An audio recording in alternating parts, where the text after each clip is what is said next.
Okay sir, ఇప్పుడు జనసేన గురించి ప్రస్తావిస్తే ఈరోజు వచ్చి అలీ గారు అంటే పవన్ కళ్యాణ్ గారికి అత్యంత ఆప్తుడు స్నేహితుడిగా ఉన్న వ్యక్తి వైఎస్ఆర్ కాంగ్రెస్ పార్టీ తీర్థం పుచ్చుకున్నారు. దీని వెనక చాలా నడిచాయి. ఆయన మంత్రి పదవి కూడా ఆయనకు ఆఫర్ చేశారన్నట్లుగా కొన్ని వార్తలు వచ్చాయి. ఎంతవరకు వాస్తవం అంటారు? అసలు జనసేనలో కాకుండా వైసీపీలోకి వెళ్ళడానికి కారణాలు ఏమై ఉండొచ్చు సార్? సో మీరు ఇవన్నీ గమనించినప్పుడు ఇంకొక విషయాన్ని కూడా గమనించి ఉంటారు. ఆలీ క్లియర్గా చిన్న స్టేట్మెంట్ ఇచ్చా ఉంటాడు. ఏంటంటే ఫ్రెండ్షిప్ వేరు, రాజకీయం వేరు అని. అంతెందుకండి, మన బండ్ల గణేష్ కాంగ్రెస్ గెలవకపోతే పేక్ కోసుకుంటా అన్నాడు. అంటే అంత గవర్నమెంట్ స్టేట్మెంట్స్ ఎందుకు ఇచ్చాడు?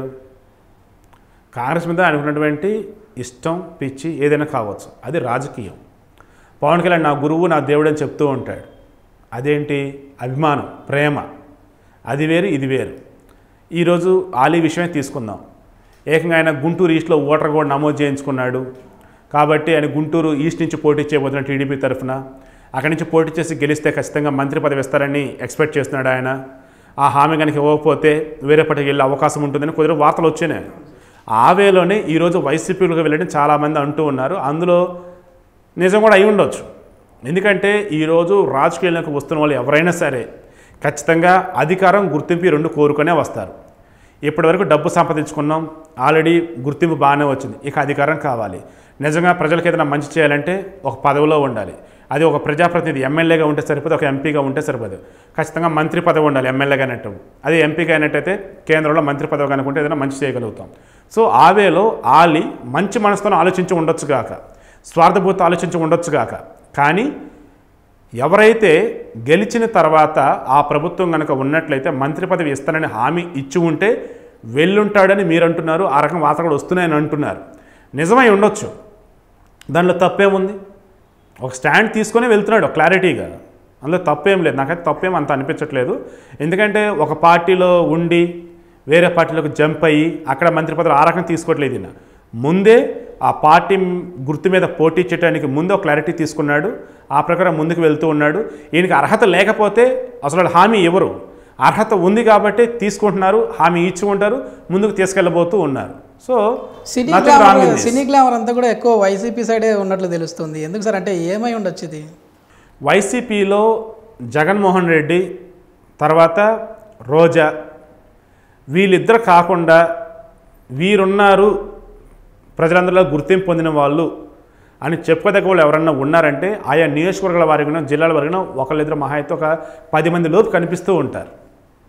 అలాంటప్పుడు ఎక్కువ ప్రచారం చేయాలన్నా, ఎక్కువగా ప్రచారాన్ని ముందుకు దూసుకుపోవాలన్నా ఖచ్చితంగా వాళ్ళకి క్యాంపెయినర్స్ మంచి దిట్టమైన వాళ్ళు కావాలి.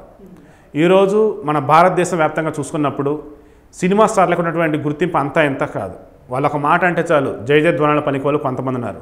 ఒక మాట తేడాగా అంటే చాలు ప్రభుత్వాలు కూలిపోయిన సందర్భాలు బోల్డ్ అని. అలా చూసుకుంటూ ఉన్నప్పుడు ఏంటంటే ఎక్కడైతే ఎక్కువ మంది ఉన్న చోటులోకి వెళ్ళి గుంపులో ఒకటిగా ఉండటం కావాలా, తక్కువ మంది ఉన్న చోటుకు వెళ్ళి వారికి ముందుండి మనం గుర్తింపు తీసుకొద్దామనే విధంగా కావాలని అనుకున్నప్పుడు మీరైనా, నేనైనా, ఆలీ అని ఎవరైనా సరే తనకి గుర్తింపు ఎక్కడైతే వచ్చిద్దో, అదేవిధంగా ప్రాముఖ్యత ఎక్కడైతే ఎక్కువ ఇస్తారో అటువంటి చోటకి వెళ్దామని అనుకుంటాడు. ఆ రకంగా ఆయన వెళ్ళాడంటే ఎటువంటి సందేహం అయితే లేదు. ఆలీ గారి ప్రచారాలు ప్లస్ అవుతాయి అనుకోవచ్చా వైసీపీకి?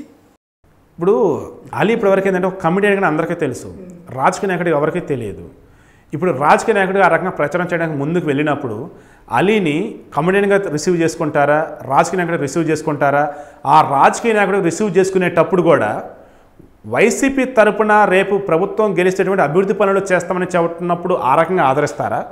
లేకపోతే టీడీపీ ఇప్పటివరకు అవినీతి చేసింది, అభివృద్ధి చేయలేదు అని అటువంటి వ్యాఖ్యలు చేస్తే, ఆరోపణలు చేస్తే ఆ రకంగా ఆలీని రిసీవ్ చేసుకుంటారా అన్నది డిపెండ్ అయి ఉంటుంది.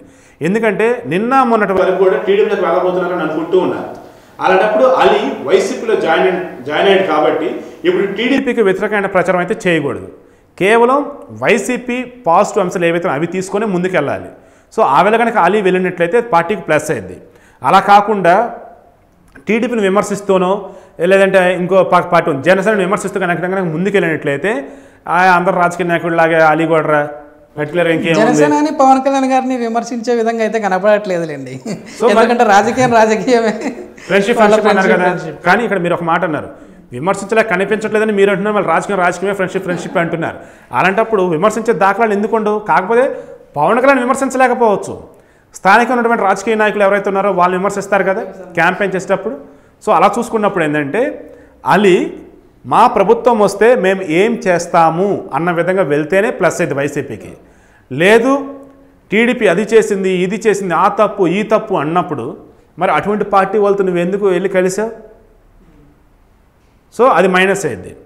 జనసేన తరపున ఏదైనా అన్నట్లయితే ఫ్రెండ్గా ఎన్నాళ్ళు ఉన్నావు, మరి ఇవన్నీ కనిపిస్తున్నాయి ఎందుకు చెప్పలా నువ్వు? సో అవేలా అంటారు. కాబట్టి అంటే ఆయన పార్టీలో జాయిన్ అవ్వడానికి కలవలేదు కదా సార్, మామూలుగా పార్టీలో జాయిన్ అవ్వడానికి కలవదని మీరు అంటున్నారండి. ప్రజలందరికీ తెలియదే? ఇందా మనం ప్రస్తావించినాం, మీరు కూడా అన్నారు ముందు ఒక పార్టీతో కలిసాడు ఇంకో పార్టీతో కలిసాడు, సరైన హామీ రాలేదంట, ఇప్పుడు సరైన హామీ అంటే వైసీపీలో కలిసాడని అంటూ ఉన్నారు. ఇలాంటి వార్తలే కదా. ఈ వార్తలు ఎక్కడి నుంచి వస్తాయి? ప్రజల మధ్య నుంచే కదా. ఓట్లు వేసినారు ఇదే ప్రజలు కదా. అలాంటప్పుడు ఇంకేంటండి? సో అలీ కూడా మామూలుగానే ఇండస్ట్రీలో కూడా మంచి పేరు ఉన్నటువంటి వ్యక్తి, ఎవరిని ఏది అనేటువంటి వ్యక్తి కాదు. మహా అయితే డెవలప్మెంట్ సరదాగా ఉంటాడు తప్ప వేరేది కాదు.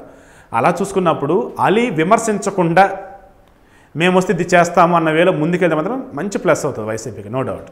Okay, thank you sir. మరి కొద్ది రోజులు మాత్రమే ఉంది. మీ ఓటు అనేది మన సామాన్యుని ప్రతి ఒక్కరికి ఆయుధం. ఇది మీ ఓటు హక్కు ఉందా లేదా, మీ ఓట్లు ఏమైనా తొలగించే ప్రయత్నాలు చేశారా లేదా అనేది కూడా మీరు ఈ 4 రోజులలో చూసుకొని లేకపోతే నమోదు చేసుకోవాలని చెప్పేసి మైరా మీడియా మనస్ఫూర్తిగా ప్రతి ఓటర్ని కోరుకుంటుంది. అలాగే ఈ అభ్యర్థుల వివరాలను కూడా ప్రతి పార్టీ వారు బహిర్గతం చేస్తూ ఉన్న సమయం వచ్చింది. వీటికి సంబంధించిన వివరాలని కూడా మైరా మీడియా ఎప్పటికప్పుడు మీకు అందిస్తూనే ఉంటుంది. మా ఛానల్ని సబ్స్క్రైబ్ చేసుకొని పక్కనే ఉన్న బెల్ సింబల్ని యాక్టివేట్ చేసుకొని థ్యాంక్స్ ఫర్ వాచింగ్.